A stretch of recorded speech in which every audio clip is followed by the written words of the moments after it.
I subscribed to a newspaper for 6 months but only got it once. Every other copy went straight into the pocket of the convenience store owner downstairs. So I set up a camera. But the guy showed up wearing a hat.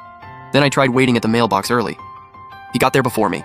So finally I pulled out my last move, required the delivery guy to hand it to me in person. I thought that was that. But 7 days later my property manager Chen showed up at my office door looking dead serious. He handed me a document. The title read, "Petition requesting tenant Li Chen to compensate for financial losses.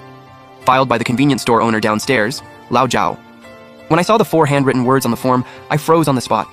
Those 4 words? Cutting off my income.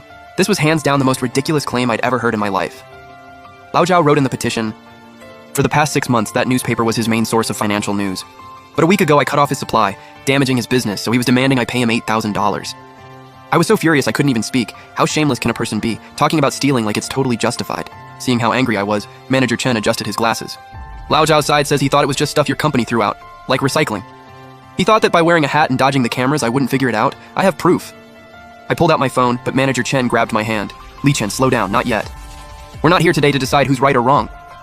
Lao Zhao said if you don't resume the supply, he'll cause a scene outside your office every single day. Pay a little to keep the peace, you feel me?" Looking at Manager Chen's peacemaker face, I felt this wave of sadness wash over me. In this world, it's not about who's right. It's about who's got less shame. I took a deep breath. Mediation? Fine. Tomorrow, 10 a.m., property management conference room. I watched Manager Chen leave, looking satisfied, then slid down against the door onto the floor. Staring at those 4 words, cutting off my income, I smirked. "You want to play games? All right, I'll play you to the end." So I spent the entire night getting ready.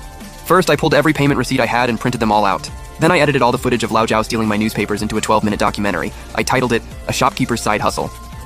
By the time I was done, the sun had already come up. Looking at my bloodshot eyes in the mirror, I told myself, "Don't be scared.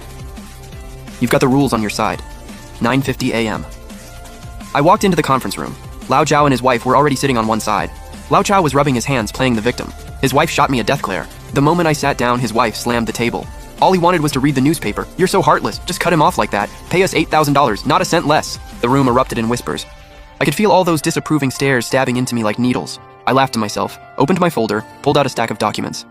"Lao Zhao, don't get worked up yet. Let's go through this one by one." I laid out the thick stack of subscription records.